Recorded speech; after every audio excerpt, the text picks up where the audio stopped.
Growing a big construction company is a stupid goal for most contractors. Let me tell you why. Unless you're a hermit that's been living on a mountainside with no internet and no cell phone, you are being affected by hustle culture. This is where you see guys half your age supposedly making 10 times the amount of money that you are. We tell ourselves, those guys are full of crap, but there's just so much of it. So some of it does seem to be true, right? And this leaves us feeling like losers unless we're a multimillionaire by the age of 25, which is just simply foolishness if we really think about it. This pushes people like me and you to strive for things we don't actually even want, like a big construction business. And that is what's stupid. This is the trap that I fell into with my company. Trying to grow something big for the money and for the status, but not because I really wanted to. And it led me to stupid decisions. For example, I took out a big loan that I didn't really need so I could scale. Truth is, I don't really care about owning a big company. I wanted to do something that gave me energy and I felt passionate about. And I simply did not about just having a big corporate flooring company. It just led to unnecessary stress. Unhappy employees, unhappy customers, unhappy me. What do you know? This is the opposite of a good life. I believe that each one of us has true passions to build and to create. There are things inside of us that we have to bring to life to be fulfilled in our work. And if we don't do this, it's soul crushing. And this is a real travesty because we spend the majority of our lives at work. So if we're not happy in our work, what are we doing with our lives? Building something you are truly passionate about is way different than working for Sally the homeowner who's trying to knock off a Chip and Joanna Gaines design with half the budget that she needs to actually do it right. The inner desire to do work we love as contractors is dead in most of us. It's been beaten by stress, addiction, and at the end of the day, just trying to get by and live an easy life. This is a big part of why I think you will find most contractors to be unhappy. We need to tap back into that childlike desire to do something cool, something that's at least kind of fun. So I want you to ask yourself, what do you actually like to build? What do you want to build? And there's a good chance that this is absolutely nothing like what you're currently building. A lot of us were very hands-on as kids. If you asked your 10-year-old self what would be a cool thing to build or work on, they'd be able to tell you no problem. But that childlike desire to have fun and be creative and do cool stuff gets buried along the way. And we wind up working in construction and we're doing stuff we don't actually care about for people that we don't like on buildings that are just simply not inspiring. We're not that proud of them when we're done. What I am suggesting for you and what I am living out myself is a major change.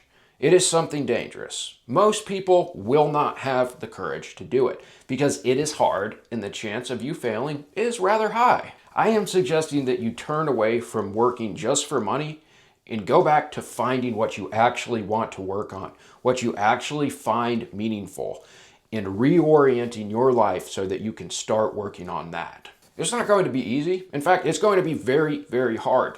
There's going to be late nights. You're going to make less money when you get started, and people are probably going to ridicule you and tell you to grow up. Many of you are already thinking, this sounds impossible, like a pipe dream. And I don't fault you at all because that is what the world has been beating into our heads ever since we were children. Fit in, comply, make some money, and then go home at night, have a beer or 3 to forget about your crappy day, wake up, do it again the next day. Then you can retire to live your life in poor health at the age of 65 and die 3 years later.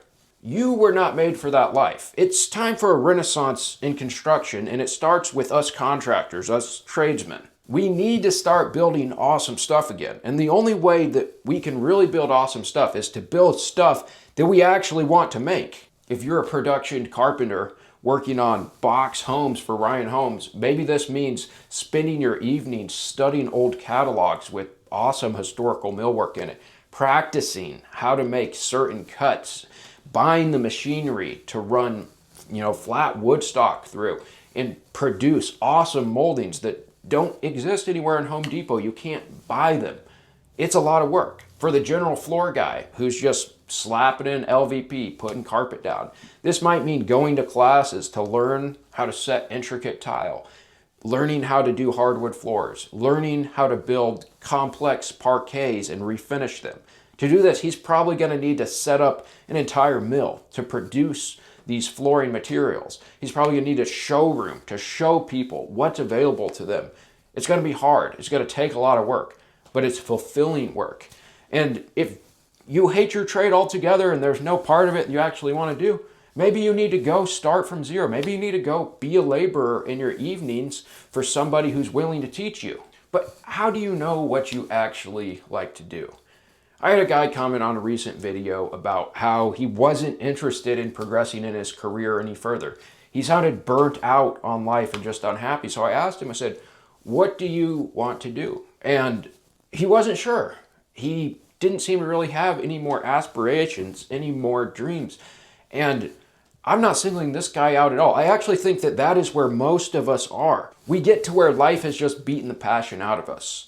We just want it to be easy. And I've been there. We quit striving. We quit learning. We just want to be left alone. And that may sound surprising since I told you, I don't have to work in my business if I don't want to. I'm not the manager of it, and I can do whatever I want. But let me tell you, that is so far from the dream. The dream is not to be able to do whatever you want, although it is nice to have freedom. The dream is to have work that you completely lose yourself in because you enjoy doing it. You don't want to retire at 65. You only think you want that because you don't love your work. What are you going to do then? You're going to go sit on a beach in Florida all day? I think that that sounds miserable. I want to work until I die. And if I want to retire, I probably need to change something in my life to where I no longer want to retire. If my work is taking my energy away from me and not giving me energy, it's the wrong work. Now, there's always going to be overhead. Jeff Bezos says this. Every type of job, whatever you do, there's going to be overhead, work that you do not enjoy. And it comes with every job. But it has to be a percentage, that is not so big to where it is killing your joy. But how do we rediscover those passions so we can even begin this journey? We first are going to start by asking ourselves 5 questions. And seriously, pull out a sheet of paper and write down the answers to these questions. This is going to help you big time. There is almost nothing more important than figuring out what you're supposed to be doing with your life, finding out what your purpose is. And your purpose and your work are often very closely related. Question 1, when is the last time that you lost yourself in your work? You're working, you're flowing, you're not thinking about the time, you're not thinking about going to lunch or quitting. You're just there. You're completely enthralled in it and you're enjoying it. Because that's really what we're after. It's not that we want our work to just make us happy all the time. Oh, I'm just so happy at work today. It's being fully engaged. Write this answer down. If you don't have one, that's okay. Maybe it's been too long. Go on to the next question. Question 2, what did you want to be as a kid? You'll never meet a kid that is not passionate. Kids, they're just full of passion. For me, it was several things. One of them was I wanted to be in the NFL. Obviously, that ship has sailed. But there was probably some other things on that list. You should write them down. Again, if this is not helpful and all you wanted to do was build sandcastles on the moon, that's okay. Move on to question 3. I now want to ask you some hypothetical questions that are going to take a little bit of imagination, but I've asked myself these questions for several years, and these are some of the best ones, I think. If you lived in a world where everything was free, you could not benefit yourself financially by working, what would you spend your time on? And if that one is too hard to imagine, that's okay. Try question 4. If you had $10 million in the bank, what would you spend your time on? At $10 million, you got enough money to never work again. You can easily live very well off the interest of that. You probably make at least $500,000 a year in interest. Are you going to work? I think that you probably need to in order to feel fulfilled. So what is that work that you're going to do then? And if none of these questions have been useful at all so far, hopefully the last one will save the day. If you had 5 lives to live, and they all started from today, all right? So it's not like you can go back and be 18 years old and say, I want to be a Navy SEAL, all right? You're too old now. I'm too old, all right? What would you spend those other 5 lives on? It's oftentimes much easier for us to say what we would actually like to do if we can remove the constraints of our current circumstances. And this is what that question will do. So 5 other lives, what are you spending them on? These questions are only going to get you so far because as humans, we are really bad at knowing ourselves. We don't know what we want. We don't know what decisions we're going to make, all right? So oftentimes, if you have someone close in your life, a spouse, a parent, somebody, maybe even more than one person, go and have them give you answers to these questions, all right, for on your behalf. Because oftentimes they have insights about us that we don't even have for ourselves. If you genuinely complete this exercise, you're going to come up with several ideas of things you might actually want to do.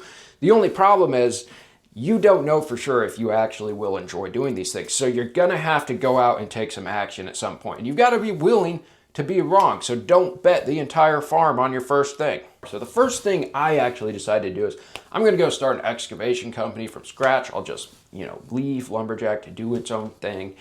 And so I went out and I bought a $80,000 Kubota skid steer. All right.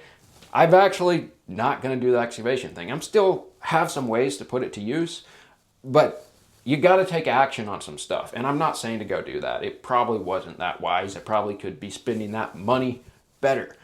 But we've got to go out and we've got to take swings. We can only think our way through so much of the problems. But I think the good news is oftentimes there's something close to us that's not so far out of reach that we think we might like to do. So, for example, I had a business that just did flooring, all right? So we are now transitioning to doing like historic millworks, historic flooring, and we're also going to add building in the near future. If you can build from what you've already got going, like what I'm doing here, that's awesome. The path will probably be much shorter towards getting to doing something you actually want to do. But if you can't do that, if you just absolutely hate everything that's surrounding you, that's okay. It would take a lot of courage, but you can quit. You can go learn another trade. You can leave the trades if you don't want to be in them anymore. I think having the ability to say, this was not for me, I'm miserable, I'm out of here, I don't care if it's really hard, I think that is so courageous, and I 100% encourage you to do it if that's where you decide you really are. This all sounds nice, right? But what I'm about to tell you are actual steps where you can do this. And it's not that there's not going to be a sacrifice. There is going to be a sacrifice, but you can do it if you're willing to put the work in. There are 2 steps. Step 1 will not work well without step 2. So do not skip step 2. We have to find a way to do the work for free or at a reduced price. If you're a contractor and you own your home, that's awesome. You can start working there. This is expensive though, I know. Even if you do all the labor yourself, materials are very expensive, especially if you're a contractor, you probably have some higher end taste. You don't like the garbage junk. So you may have to go another route. You may not be able to experiment on your own house. You may need to do one of 2 things. One, you call up your rich aunt and uncle and say, hey, I'm really trying to learn these new skills. Would you guys be willing to pay for the materials if I did them to your house? I'll make sure it's done right in the end. I'm pretty good at this other stuff. I can figure it out. Maybe you don't have those connections. So the last option is you are already doing stuff, right? So go to your current customers and you sell them the basic product that they asked for, all right? For me, that's flooring, They pay for a basic straight lay installation. And I'm going to say to them, okay, you paid for straight lay. I'd actually like to give you something better because we want to prove that we can do it. How would you feel about us doing this? We won't charge you any more money. We'll eat all the extra costs and we'll make sure it's done right in the end, even if we screw it up a little. We don't have a ton of experience with this certain product, but I'm pretty sure we could do a nice job. If you have a good relationship with your customers, a lot of people will say yes to this. No matter which of those options you wind up doing, you're getting the experience. Now, that was step 1. Step 2, we live in an amazing age. It has a lot of problems. But one of the things that you can do in this age, if you are passionate about your craft, is you can spread like wildfire on social media. You need a Facebook, you need an Instagram, you need a TikTok, and you need a YouTube. You are going to film yourself doing this work. You're going to take pictures of it when it's done, and you're going to post all of this up to socials. And it's going to be kind of hard at first. I already know a bunch of you are thinking, I'm too old, whatever. Don't tell me that, all right? If you're old, you have awesome perspectives that the younger people want to hear, and probably even people of your age want to hear. They don't want to hear younger guys like me yapping about how to do things as much because I don't have as much experience as some of you older guys. You younger guys, you guys are tech savvy, and you can figure out the trends. You can take advantage of all sorts of technological benefits of the internet that maybe the older guys can't. All right. So you both have your advantages, but this is the number 1 skill that's going to allow you to get into the work you want. because you're not going to be able to just advertise traditionally to show these awesome services. Nobody is getting on and Googling 1500s historic clay tile roofs or whatever weird stuff you want to do that's your awesome stuff. Nobody is searching for that. You're not going to win by doing that. One of the biggest problems we have in American construction, and probably worldwide, but definitely America, is that customers don't know what cool options there are. They would spend more money if they knew there was cooler options. They don't know, all right? Home Depot, Lowe's, and Chip and Joanna Gaines are dictating what products go into homes. So when you get on camera and you show this really cool stuff that you did, you explain how it works, you say where you work at, you eventually are going to get work from this. It works, especially if you're in a metropolitan area with a lot of people. You can grow your business big time like this.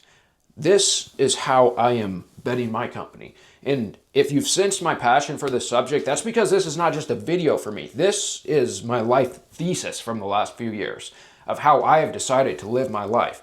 And I want to help other people make that transition so we can start building awesome buildings again. You don't need special skills. You don't need to be awesome at social media or young to do this stuff. All you need is an iPhone. You need some type of microphone to help you get some decent sound. And you just need to start pressing record. YouTube and Facebook and maybe even TikTok will pay you when you get enough views too. I get paid between $1,500 to $3,000 per month, depending on the month, between Facebook and YouTube. Sometimes it's been even more than that. That's not including work that I get. If you post the awesome work that you are passionate about on social media and you keep at it, the work you want is going to come to you. Go out there, build some awesome stuff, guys. Thanks for watching. Check out this video popping up on your screen right now.